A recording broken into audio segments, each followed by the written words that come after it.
Oh, how Oh, you doing, Wilson, man? I'm fine. Back to the same spot. How you doing, Is Will? my hair okay? Oh, you look great, man. You I can look start great. Great. you can start the New York Fashion Week right away. New York Fashion Week, cool. That's really cool. The That's new really cool. digital New York Fashion Week. Digital New York Fashion Week. Yeah, my friends they used to go on all the fashion weeks around the cities around the world, and that's not that's not looking good. That's I not looking good. Yeah, Yeah. well, even in Most- Milan, here in Europe, in Milan and Paris, they stopped the Fashion Week. For example, it was during, in the middle of the Fashion Week when the coronavirus spread, around. exact.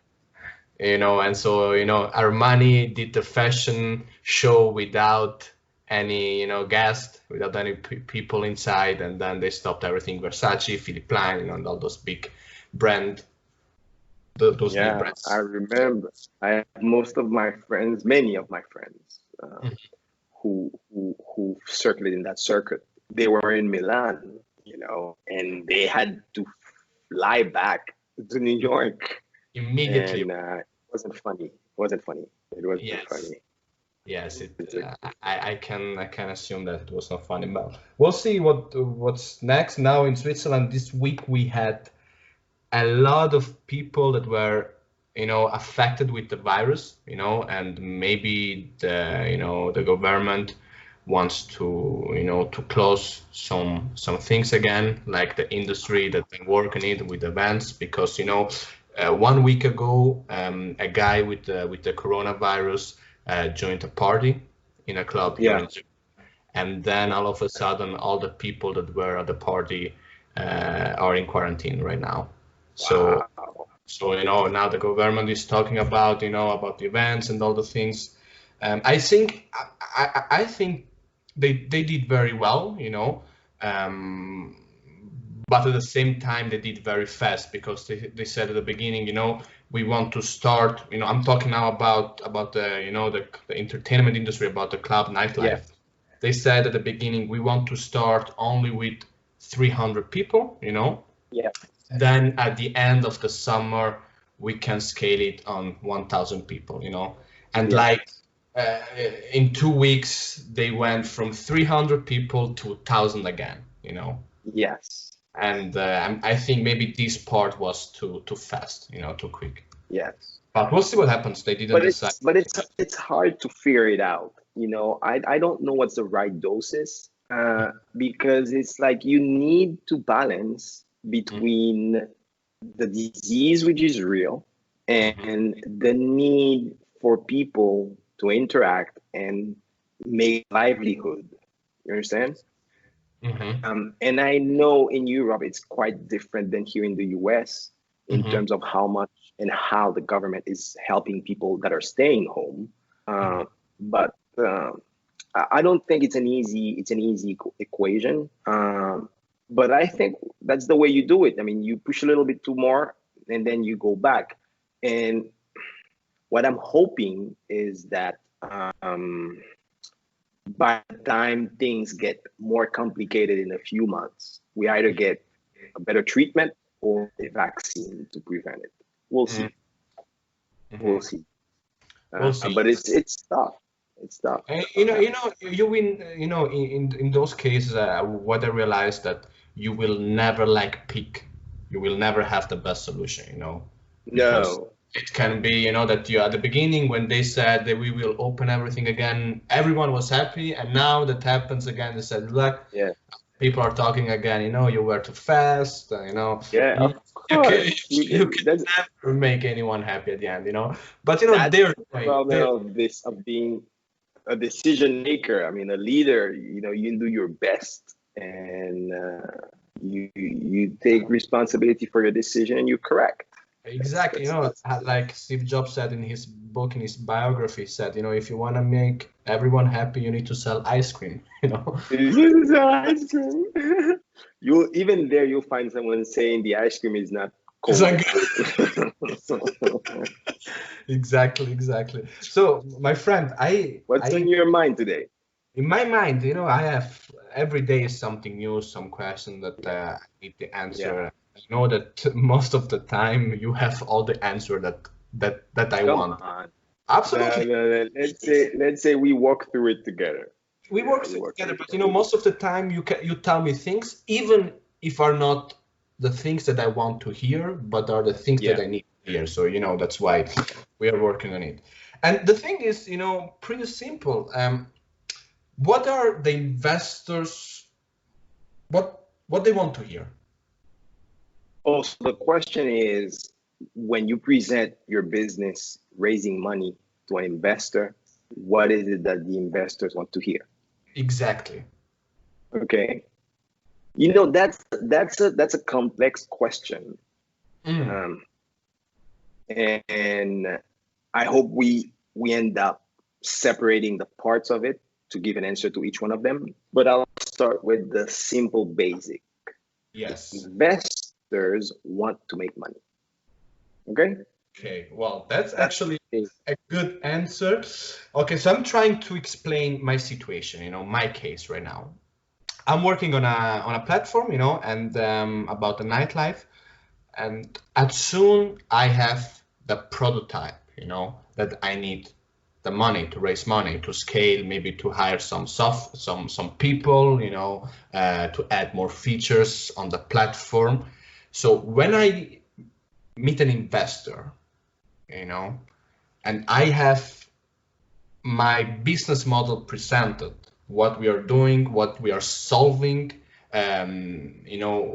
with what the people I'm working with now, how big is the company.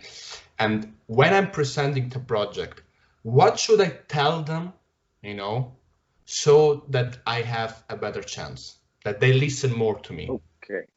Okay, that's interesting. That's a very good way to ask the question. So let's start with what investors want. Any investor will tell you they want to make money. Okay.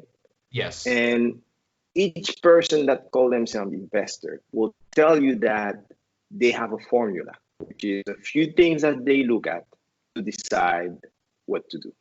Okay. There are professional investors and non-professional investors. For now, I will deal with everyone the same. Okay. Okay. Like I'm trying to say is, you might talk to your dad, to a friend, and they will invest in you because they just trust you, because they've known you forever. You just call them, you say, hey, I need money, I need your support. They will give you the money. It has nothing to do with the business, and at the beginning, if an entrepreneur starts, and you don't have any savings, you don't have, or you cannot build a prototype yourself, or just to build a prototype, you have to be 100% focused on that, and then you cannot work on something else. You'll need support. Usually the best way to start is to talk to people that you've known for 10 years, that somehow, will be able to give you some money.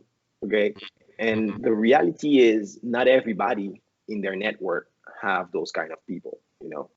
Exactly. Not everybody has a rich uncle or a wealthy friend or a rich girlfriend, you know what I mean? That will just, but usually that's how you start, because at the beginning, you don't have a real business. You're just really asking for someone, look me in the eyes, I need your help, and I'll give you the money back at some point. Okay. And if you don't have those type of people around you, it's tough. And you need to be smarter into how you partner with people, because I want you to understand, when you're talking to an employee / but to someone that you want to help you build what you're building, and you cannot pay them, that is also an investor. You understand? When you're trying to teach a key employee into doing work for you for free at the beginning, or to actually give you some guidance, you are actually talking to an investor, because you cannot pay them money. You're trying to exchange their time for your shares of the company. So you're literally, those are your first investors. And I want you to understand that those people And all of the investors later will just want one thing: am I gonna make money with that? You know, this is really what they're looking for. No, this is not the family and friends. The family and friends, like I'm saying, is, do I like Davide? Can I give him money? That's totally different, nothing to do with the business. But when you come to the business, from your first employees until you do that IPO, where you're asking people to give you value and you give them in return your shares, you are talking to an investor. And all they're thinking is, can I make money with that? You know, if I put my time here, will I make money? If I put money here, will I make more money? And money is just another way of looking at time. Okay, so when I give you money, really, I'm giving you time. So the main point is, can I make money? And each investor think that they have a formula on defining if they're going to make money with you. So literally the first thing as an entrepreneur you need to do when you're going to talk to an investor, you need to know what is the investor looking for. You understand? So the best thing is, before approaching an investor, talk to people who receive money from that investor and ask them, why did they invest in you? What is this guy looking for? Because like I'm saying, each investor have their own formula. Even if that formula works or doesn't work, but it's their formula and they make decision based on that. So the first thing you need to do is, who is someone interested in my industry that you're attacking that is located around me, because investors like investing close to them, which is another limitation they have, because that gives them confidence. And so you need to be talking to people that were successful raising money with that investor and asking them, what are they looking for? First thing. And you also ask that person, how is that investor? Will I be able to work with them? You know? But so that's the first task of an entrepreneur, knowing your target. Okay? You need to know them. Same thing with your employees. You need to understand what is your employee looking for, and make sure that your company give it to them. Otherwise, you will attract great talent and they will leave. Can I interrupt you very quickly, just a second? Yeah. Okay, so let's take it from the first step, right? So I need now to looking for an investor. I never had something to do with an investor, you know. I don't know any of them. In this case, you know, I know it's in the entertainment industry, you know. Yeah. In this case, what are the tools or the platforms, or maybe, you know, the people? No, let's say it like that. The tools and the platform. Let's say you don't know any person. You ask all the people, you know, and all the people say, you know, I don't know anyone. I did off my own, you know, all those things. So, and you don't have any relative that can help you, any parents, uncle, and cousins, and all those things. So, which tools would you use to look for investors? Okay. So again, this is a very different question than the first one. The first one is, when I reach to an investor, what do they want to hear? And now you ask me a different question is, how do I know? How do I find investors around me that can be interested in what I'm doing? Okay. So we start. I think we should start like this, you know, because at the beginning, you need to find someone, and then maybe after we find the process one, there you go. We can take it from there. I agree. So the easiest way, you know, internet has solved so many things, and one of the easy things is to look for local angel investors group. Okay. So you're in Zurich. I will check in Zurich for angel investors group. You know, you Google that, angel investors. I'm sure there are clubs, there are group of people who are angel investors. Those are the people that will invest anywhere from $10,000 to $200,000, which is your euro is at 112, so it's it's a little bit less in euro. Oh my god. Okay, so it's 12% less in euro. So the thing is, you will find those people and you will listen, and you will see if they invest in the entertainment industry. But that's the first approach, is really find the local people. So if you realize that the biggest angel investor group in your sector industry is not in Zurich, then you'll decide if you need to move to that city or not. Okay. It's usually why an entrepreneur moves around, because you follow the money. You follow the money. So you mean moving in another city, like just for a temporarily, or maybe? No. The thing is, business is about network. When I mean network, I don't mean networking. I don't mean people going out and meeting people. No, that's not what I mean. Business is about network. That means when you meet someone in an industry and you behave well with that person will open up the door for you for all the other things you will need to grow your business. Okay. So if you're thinking of building something that in 10, 15 years, you will be doing an IPO, you will be needing a lot of help along the way. And for you to go fast, you need people to be telling you how to avoid the mistake they already made. And the way you do that is by being part of a network. And the way you find a network is by being where the network are more people so you can be part of it. So what I'm saying is you start in Zurich because that's where you are. But that doesn't mean when you started in Zurich, you had a different plan than the plan you have right now. So when your plan change, you need to change the logistics. So if you have a big entertainment network of investors in Zurich, that's a good place to be. But in the future, if you realize that the biggest entertainment network is in Paris or is in London or is in, I don't know where, or in another continent, you'll have to really think, should I move there so I can be part of that network to scale faster?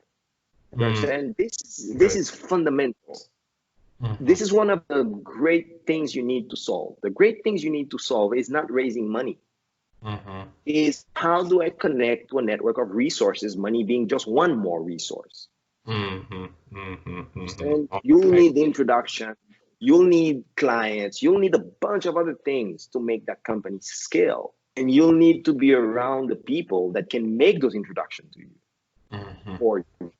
Okay, so like I said, I will start with a group of angel investors in Zurich, but really what I would look for is where is the biggest angel investor network or angel investor group in the industry I'm working on.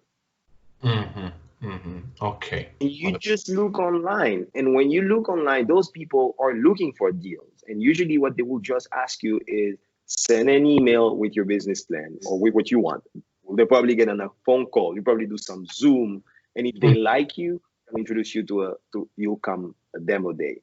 So another way to start as well is looking for incubators that are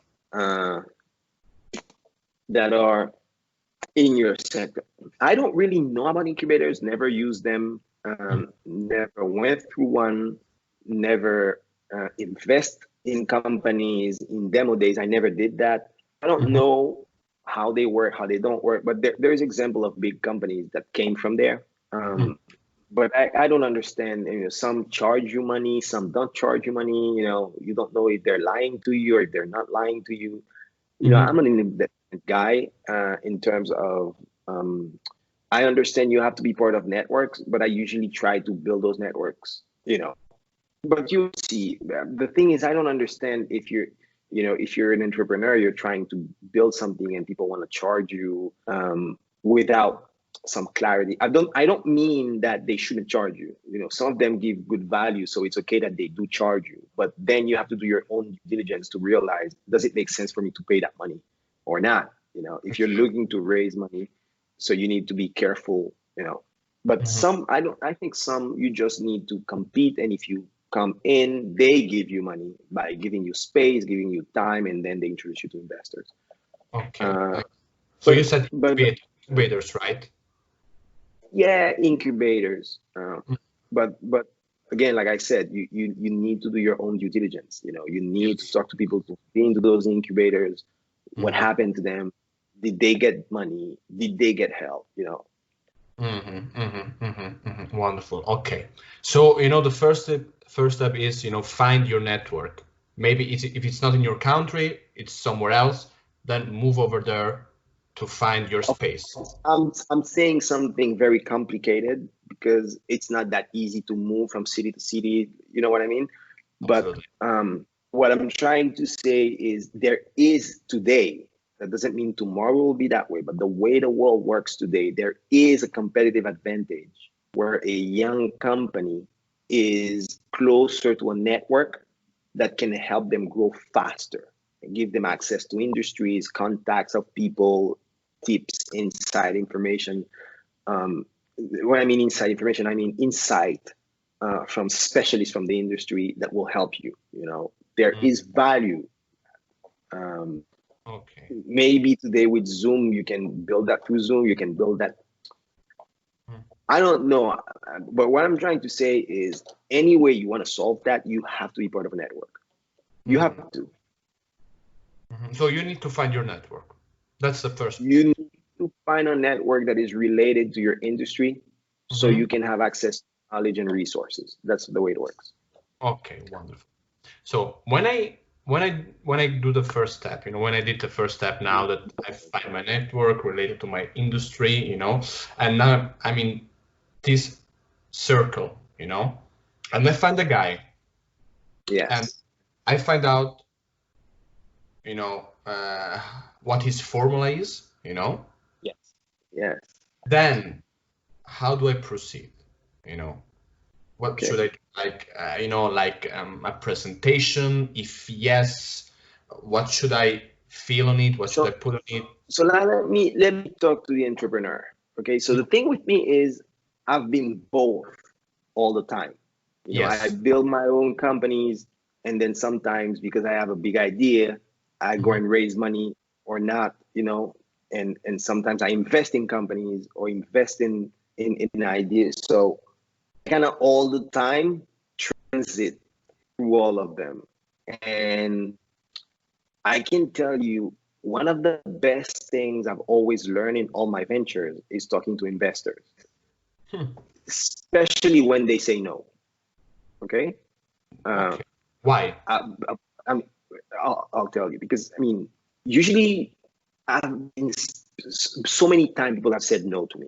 You know, so many times, especially it's the part I hate the most about the thing of building businesses. But it's so necessary. You know, it's so necessary. Even if, for example, like now, to realize I don't need investors, but I had to go through the process of talking to the investors I wanted. So right now, you know, so when I'm looking for investors, I'm just not looking for money. I'm looking for partners. So I'm looking for people that I think can help me accelerate certain things. Okay. And I go, you know, usually they're very successful guys, you know, and I say, look, I have an idea that can disrupt your own industry. So this is an opportunity to jump in first, so you can be part of the disruptors instead of being disrupted. Okay. It's usually the way I approach this thing. And yeah. So otherwise, why would they listen? Actually, it's different, because I would never talk to someone who is already in this industry, because maybe, you know, he can, like, how can I say? So here goes the thing. Here goes the thing. And that's the other thing. If you have an idea that they can copy in one conversation, you don't have a successful business model. Because a successful business model is something that even if I talk with someone in the industry, when I explain it to them, first of all, they will say it doesn't make sense because they're so used to what they're doing right now. Second, even if they think it makes sense, it will take their business so long to change the way they operate to look like mine that they won't do it. Mm-hmm. Because if you come with something that a winner in the industry can copy, do not build it, because they will copy you anyway. Mm-hmm. You need to build something that it will take them too much to copy, because they will need to change their business model, their relationship with their provider, their relationship with everything, the way they build their business, their revenue model. They will need to change all that to adapt to what you're doing. Okay. Mm-hmm. So usually that wouldn't work. So the way I look for partners is I approach two type of things. I approach people that are in the industry, or I approach clients, big clients that I know that have a problem, and ask them if they would be willing to finance a solution. Mm-hmm. Okay. Okay. Yes. So in the second, so like I'm saying, because I do it like that, even when they say no, for me it's beautiful conversation in itself, because I get so much intel. Okay. Mm-hmm. Because I do not talk just to investors. I really talk to strategic partners. So I can go to a client, a big client, for example, and I say, look, I know you have this problem. This is my solution. And I want you to fund me so I can build it and put it to market faster. Now, you're talking to someone that has the problem. So the conversation is all about the product. Okay. Mm-hmm. Okay. And that product conversation with them is about how much did you understand my problem. Mm-hmm. I'm talking if you're looking for money from a client. So say in your case that you're in the entertainment industry, you can look at one of big entertainment platform right now that need innovation and they don't have innovation internally. And you can approach them, say, look, this is what I'm building. Do you think that will solve your issue? Do you think that will be a revenue stream you need for your platform? And when you listen to them, they will say, this works, this doesn't work. Even if they say, no, I won't give you money, but that conversation is unvaluable, the amount of information you get. You have to understand that as an entrepreneur, really the business you're in is of gathering and processing information very fast so you can make your next decision. That's really what you're doing. And at the beginning, your company is just a knowledge processing machine that you need to collect data from outside, transform that, and then make a next decision on how I push my company to grow. So, or you can talk to someone that is actually serving the clients that you want to approach, and you show them why their business model is flawed, and you have a different approach, and you would like them to help you out. So you have, like you said, you have to manage how much you give, but you shouldn't be afraid to talk. Okay? Because if they destroy you very fast, that's a very good thing for you, because you can think deeper why you know what you're doing is worth it. Okay. So actually that's pretty good. So that's from personal. And what happened is, for example, in my case, this is just an anecdote. After talking to some investors, I realized I don't need them. I don't need investors for now. It's better I keep moving alone and keep pushing. Find ways, and that's easier. I mean, if I ask you, sorry, but that's, for me personally, it's very important. So how did you realize that in this moment you don't need investor? What was, the main point? Like I said, that's very personal. You'll have to go through the process to see how you feel. Okay. Wonderful. Yes. What I'm saying is a personal experience. Doesn't mean everyone will feel the same way. Yes, I got it. Because what I realized is the reason few people I talk, because I didn't talk to many neither. I just talked to like 4 people I really wanted to work with. And because of that, the conversation was very interesting, because I've learned so much in their interaction. And what I realized was difficult for them to grasp is at that level, they need the company to be pushing further into the market, so they can have more proof before jumping in. Okay. None of them told me that my idea was bad. They actually say it's bold, and they say there are many challenges. And my answer, yes, of course there are many challenges. That's why it's gonna get done, because few people will try to do it. So but it's not that the challenges are unsolvable. It's part of my plan how to solve them. But all they were asking is, this is so bold. So I need, you need to be pushing further in the market before I jump in. The thing is, when I push further in the market, why would I need anyone to jump in? I mean, that's, I don't see the point then.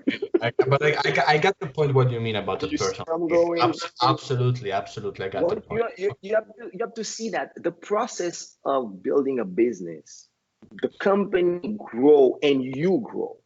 You understand? You grow with the idea because you will be transformed by the new interaction with people. Okay. So in general, investors want to understand two things. That doesn't mean if they understand them, they will invest. No, they may invest or not invest, but they're really looking to understand two things. The first thing they want to understand is, how big can your company be? Okay. And they say 15 years from now, how big you think your company can be. In which do you mean big? You know, in revenues, or maybe in, you know, how can I say, in maybe scale it in more countries? It's the same.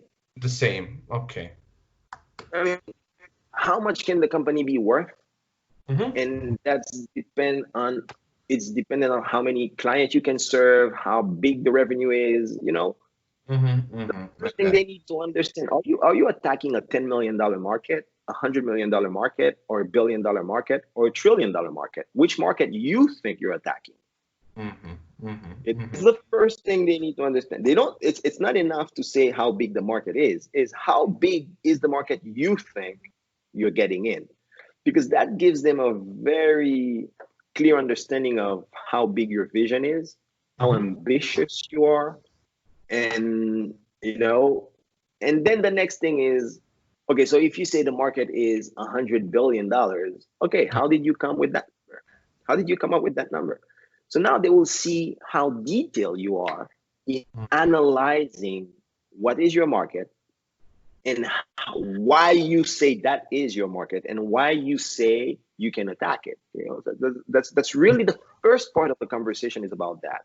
Is how big is the market you think you're attacking, and why do you think you can get a piece of it?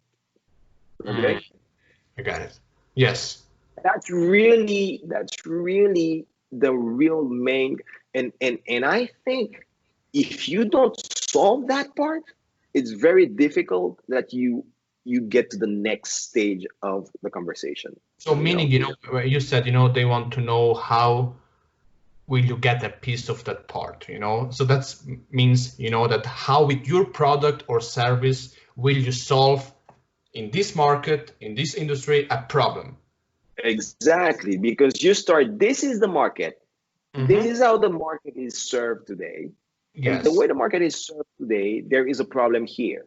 Not a problem. It's more like those people will want something different. Okay. Or this market can be bigger if you do this. Okay. So the next question is, why the people serving this market are doing it? What is the reason they're not doing it?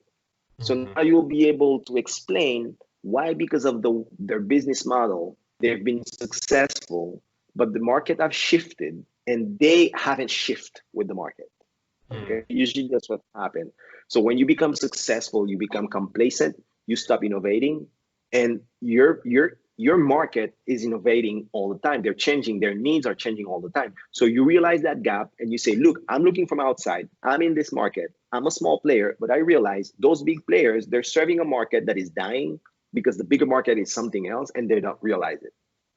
Okay. Wow. That's usually the why you do something. You understand? Otherwise, why are you doing? Because if you're saying, oh, this guy is selling banana, I'm going to sell banana too. Okay, good for you. But that's not the reason why you say I have a big business, because the guy selling bananas will have more money than you already and they'll kill you. But the thing is, they say, no, they have a lot of money because they're serving a market, but the market is shifting. They don't realize it. Okay. And this is what they're not realizing. And this is how big this market is. Okay. Now you say, because they're not serving this, this is why I'm going to serve it. And this is how I'm going to do it. That conversation about the market, when you find a very smart investor that is worth it, this is the main reason they keep talking to you or not. That conversation can be 5 minutes, 2 minutes, 1 minute. It's not a time thing. It can be an hour. It's not a time thing. It's if you have someone that really understands the sector, it can be 1 minute because they ask you 2 or 3 questions. Well, but that's a very good point, to understand. You said before a very interesting thing, that you look for, most of the time you look for people that can accelerate you the process to get what you want, right? Yes. So it's what is more important, people, investor that can give you money and maybe don't understand very well, the industry, or cannot help you very well, in the network. Stay away from those people. The guys working, people who you just look for money. That's I think they're better at a later stage of the company. When the company is already have revenue big and it's just a financial transaction, which is, this is the value of my share, give me your money and get out, or have a seat on my board, maybe. But at the beginning, what is valuable for you and for the people who already trust you is you having quality conversation with people who know what you're talking about, who are part of your industry. You understand? Those are the conversations that make a difference long term with you, because those conversations are when you always win, because even if they don't give me the money, but I go away with the knowledge. You understand? Yes. You always need to be thinking that it's like, okay, I'm going to ask for money, but if I don't get the money, is that a good conversation? Is that someone I want to remember me? Because maybe later I'll do business with them. Is that someone that during the conversation, they're going to ask me very tough questions to show me my flaws because they know where to ask, and you go away with that. Okay. You have to all the time. Remember, it's time to knowledge. I mean, this is the most important concept when you're building anything is you need to maximize time that every action you make serve 2 or 3 objectives at the same time, especially at the beginning. Okay. Especially at the beginning. So you can go to a guy, you say, hey, look, this is my business. Okay, this is the market I'm attacking. Oh, he knows the market. Boom, boom. Okay, what do you... So I said, first thing is talk about the market. I'll go about the second thing because the second thing is about you. But the first thing is about the market, okay? So, and this guy ended up not giving you money, but went out with a great knowledge, understanding where your flaws are. You may ask that person, okay, you didn't invest now. Would you be interested later? That's another question you can ask. And the other question you can ask, do you know someone that could be interested at the stage I am right now? Because people will never say, I'm not investing. Just going to say, come later, because they don't want to offend you. But what if they don't put the money, that means they didn't invest. Don't think that even if they say, oh, come later, it's BS. Okay, they didn't invest. But what you can ask is, what should I change in my business to make you interested? That's a very important question to ask. Wow. And the next question to ask is, at the stage I am right now, do you know anyone that could be interested? Because I know you are not. Okay. Maybe you get no for those 2, but those are incredible knowledge that you need to catch. I remember, now that you're telling this, these things, I remember, I was like 4 months ago on a pitch, for investors, that people that had a startup, they presented their product, and some investors, they were very, very smart and they had a lot of knowledge in this industry. It was in the finance industry, and they asked them questions, and the people, the entrepreneur that were presenting the product, they couldn't respond to all the questions, But what happened, after 2 months, I found out that they had the same pitch, and the guy that didn't know all the answers to the question, they invested the money because, he went home, said, okay, I don't know how to answer this. Now I need to find out how to solve those questions.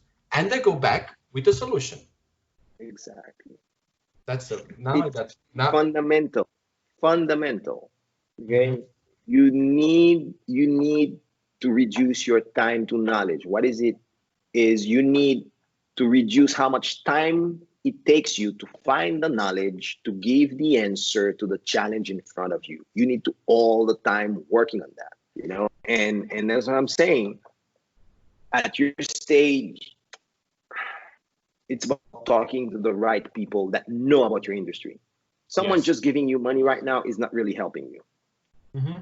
You know, Okay. actually, they may give you money so you work on the wrong solution and you lose 2 years You lose 2 years. because you exactly you lose 2 years building something in the wrong direction. You Mm. know, because you have money. You say, oh, now I have money, so you.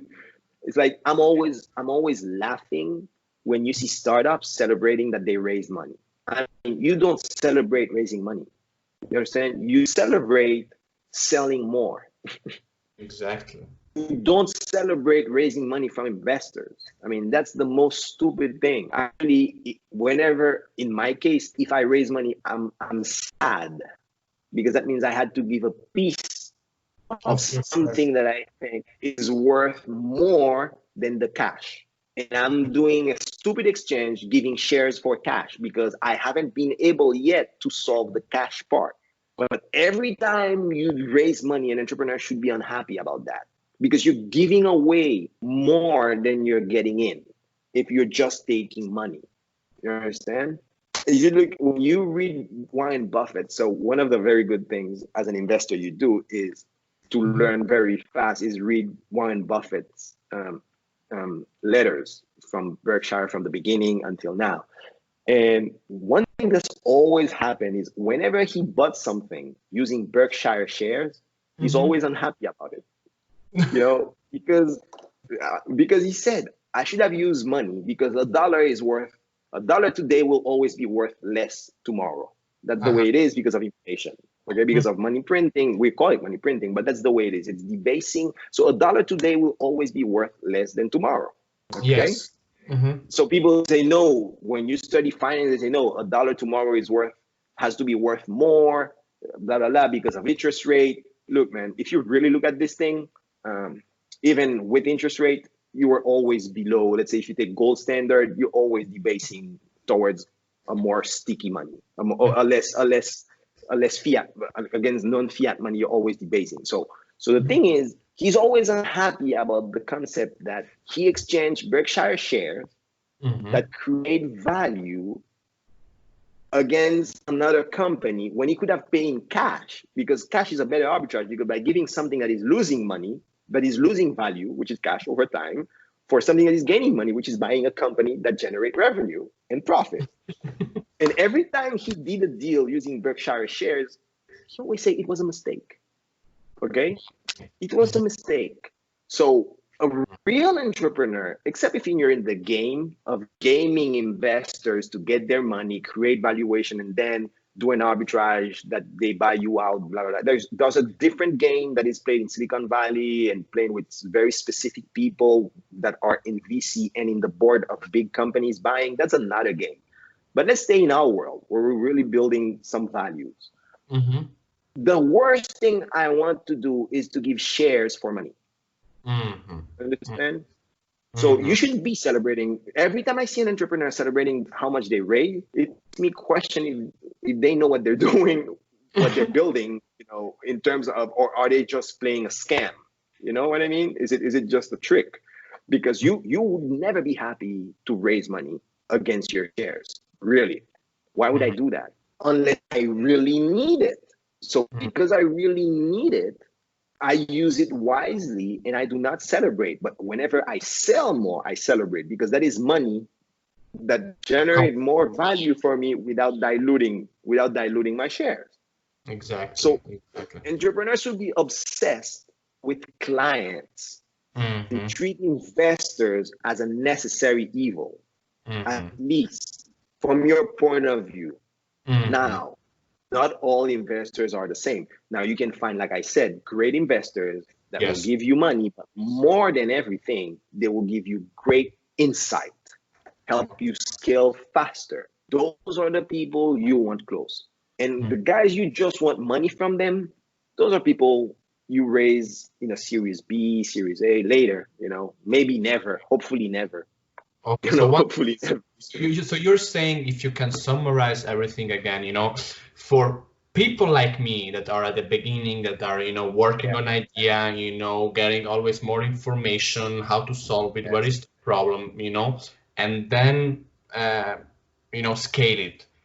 For people like me, the best thing to do in your case is to find people that can pay you with information, maybe, and not give you money in cash, so that you can have a broader, knowledge of your industry, and maybe solve the problem that you didn't know before talking with this person, and maybe or maybe never have an investor that gives you money and maybe doesn't have any idea or not so big knowledge in your industry, right? Of course.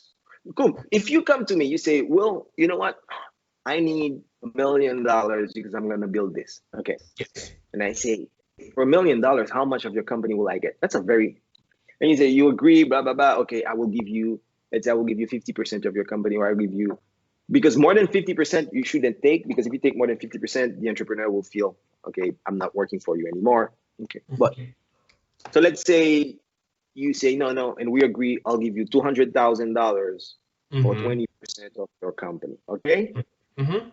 Now, let's say that before you leave, you say, do you know any client that you can introduce me to test my product? I say, yeah, I know one. I call that person, you go and visit that client, and the client gives you a contract for $200,000. Would you need my money? Absolutely. Of course not. And then you will regret everything. Because what happened is that $200,000 from a client create two things. It gives you the money you need and validates your product.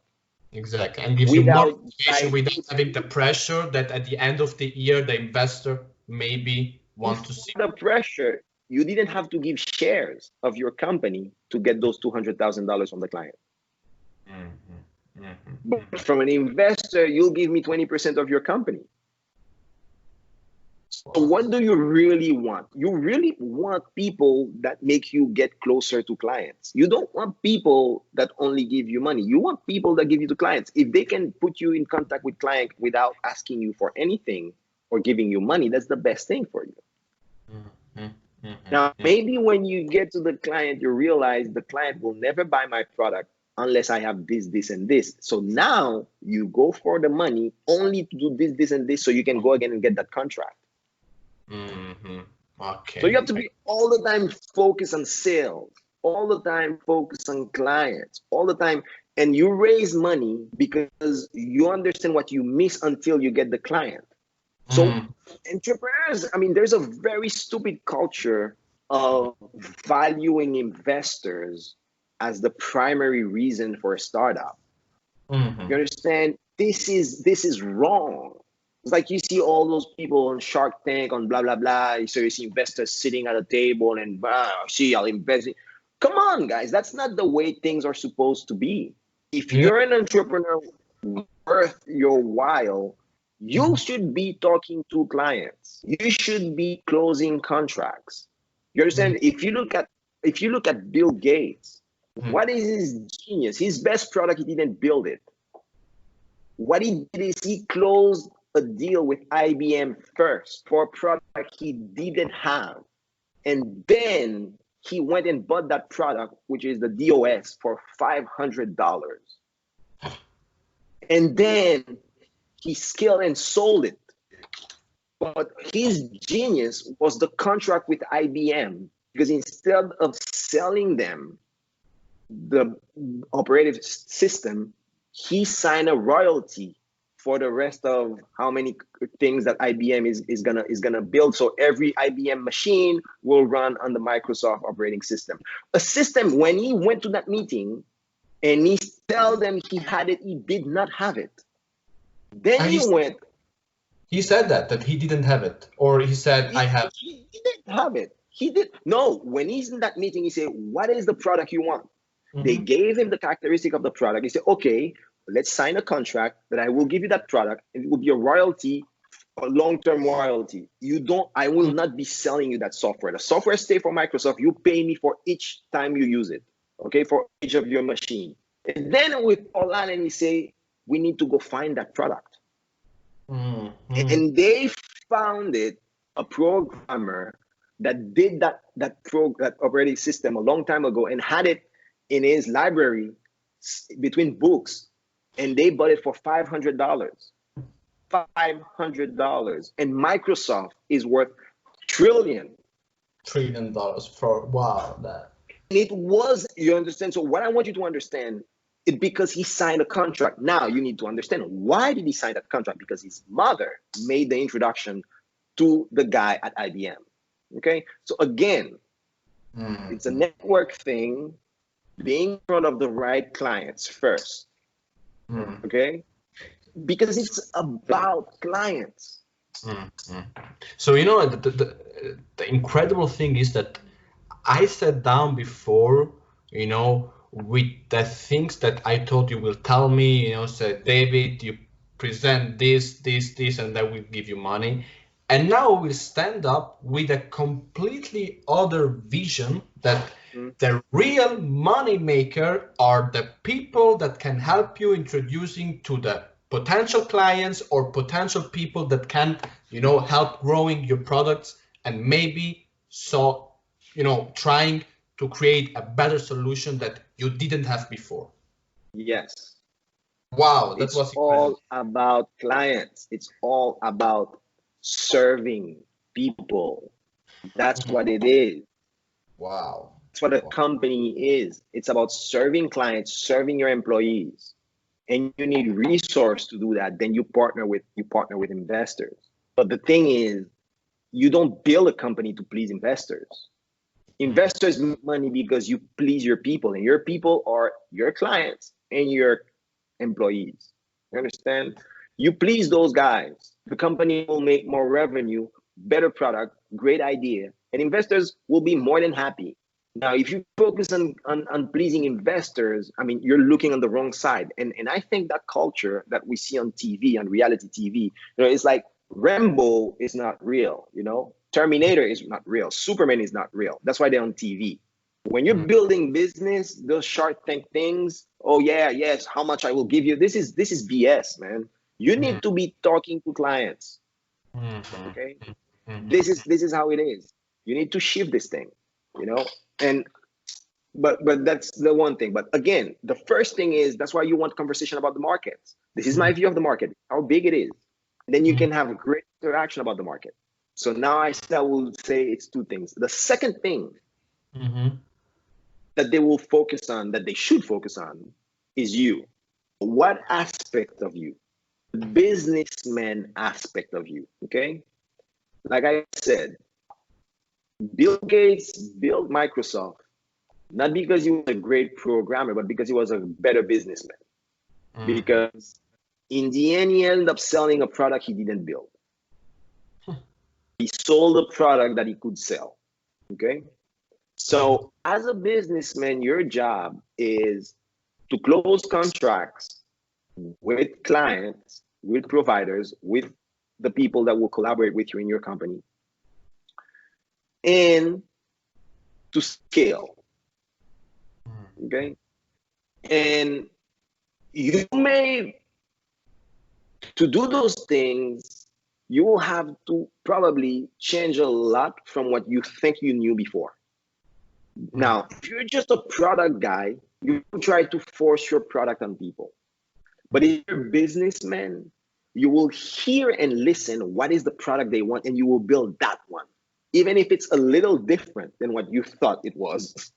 And maybe if it's completely different, the same way. Yes, the same way, because what you're trying to solve is the problem, maybe the solution. So we have to be in love with the problem, but not with the solution. Okay, that's maybe also the ego part, right? Like, and for sorry, yes, you can go there as well. When you focus on the problem that you need to solve, or when you focus on the vision, which is, I see my industry like that, I would like a different industry. That is the vision. You're in love with that part. Now, how do you get there, which is the product, will change. What you stay focused on, even big companies fail. Big companies that fail is because they become in love with their product instead of staying in love with the need, with the problem, with the service. Because as you stay in love with the service, the product need to adapt to keep giving that value.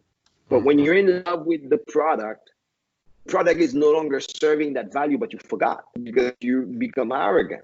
Okay. So as a businessman, what they will want to see is how much are you willing to do what it takes to keep moving forward, and prove it to me in some aspect of your life that you've been something unthinkable, and you have to show it. You know, great people doing interview, they don't even need to ask you for that. They lead you to telling them stories about yourself, and through the stories they will see if you are the kind of person that will not tolerate failing, if you are the kind of person that will not stop until you get what you want, even if you need to change how you get it. So if you are the kind of person can inspire people to help you do things, you know, if you are driven, and it doesn't mean that you need to look like a macho alpha or things like that. No, you can be a very quiet person, very low profile, but I will need to look in your life. People will look in your life. I mean, do you have real friends? Do you have real commitment with people? You understand? So, because entrepreneurship is a function, you can be a great product guy, but maybe you're not the right person to be the CEO of the company. Maybe you need a founder, you know, because the guy leading that company has to be someone that compromise, has to be a deal maker, has to be someone that can inspire others to help him out, has to be a great listener, a learner, you know, someone that will not stop until they find the answer. Those are characteristics. If the guy understands his market, that means he understands how and why he's going to win, because he can explain to you why the market has an opportunity. And then you look at the guy personally that told you that plan, and he told you, this is my plan, this is how I'm gonna win. And then this is the people I need, and I need 5 type of people. I already have 2, I already have 3, and I need your money to hire the 2 more that I'm missing. That is someone worth, at least now you're really going to analyzing their product, how much do they really have. If you fail those 2 aspects in the first conversation, I don't think you don't even get a follow-up. So what I understood in this part, and tell me if I'm wrong, please. Yeah. Is you don't need to fall in love with your product, but you need to fall in love with the process in finding the solution. You need to stay in love with the vision, which is what you want to happen, which is the other side of what am I solving. You know, you need to stay focused on the problem, not on the product. Okay, you need to be focused on, let's say, I'll give you an example. Yes, please. Let's say I am interested in helping people be healthy. Yes. Okay. So I can take the approach. This is my goal. Okay. I want people to be healthy because of COVID-19. We realize as a population, we're not healthy enough. I'm going to work on that. So I can think that the solution is building a new hospital. Okay. So what is the problem? People healthy. What is my solution? I build an hospital. Okay. Then I realize I can stop looking and I say, look, if I build an hospital, in reality, it's a good solution, but it's not the best solution, because what if I help people don't get sick, which is stay healthy, and instead of that, I build a food company that, you know, that is the food is genetically connected to what your body needs at that moment. So I build a biotech company. So you don't get sick. Wow. Understand? Absolutely. It's the same problem I'm solving. I'm solving the same problem. Okay. So I might think that I need to build a hospital, But when I make my analysis of the hospital, I say, you know what? The incentives are misaligned because in reality, a hospital don't want me to be healthy. A hospital need me to be sick to make money. So the revenue model of a hospital maybe is the right business model if I want a population to stay healthy. Okay. Wow. And then I I think, no, so really, you understand? And I said, no, what I really want is people to stay healthy. And maybe you end up building a biotech company with food. Okay. But you had the same vision, right? There's this exactly a healthier population. You understand? Exactly. And as you learn, as you go through the process, you end up seeing what you need to build. So I exaggerated, I made it dramatic so you can see the clear example. Okay. But if I'm a doctor, I can say, you know what? I'll build a hospital anyway. Okay, I'm crazy. Because maybe the biotech is better. So I have to forget who I am because that's the beauty. Like I said, personally, the best things of being creative, for me, it's not just about business people. It's not about business. It's creation, the process of creation, the process of being a creator, the process of innovating is through the process, you get transformed. It's like, Yes. In your first talk, it's like, or one of your talks that you did, can knowledge be a prison, right? That's exactly right. That's exactly, the same, because when you do it, you said, if I'm a doctor, I said, well, I want to build a hospital because I'm a doctor. I learned what I know right now. So, with my knowledge that I think it's the right way, maybe at the end it's the wrong way, because I use only what I knew. Wow, Will, oh my God. Yeah.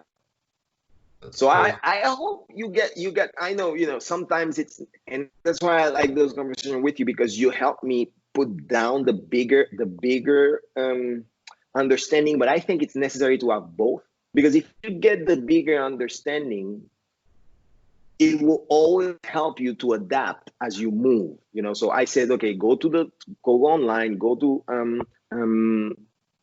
angel groups, talk to people, get the network. Okay, but that's not the bigger point. Is really, but the thing is, stay in love with the product, with the solution, with the problem. Focus on clients. Okay, focus on learning, and exactly. you have to hate raising money because every time if you have something good and you're raising money, you're giving something that is going to lose value, which is money, for something that is going to gain value, which is a successful business that client love, that is generating profit for years. So I want to change now my question that I asked you at the beginning of our talk. Yeah. The question was what the investor want to hear. And now my question after that amazing talk that I can bring with me is, do I need an investor? That's a very good question. That's a very good question. And that, I think, in this video, the people that are in my situation, like you were maybe, I think they can profit a lot from this conversation. Thank you very much, my brother. I really appreciate that. Take care. Love you too. Bye-bye. Bye.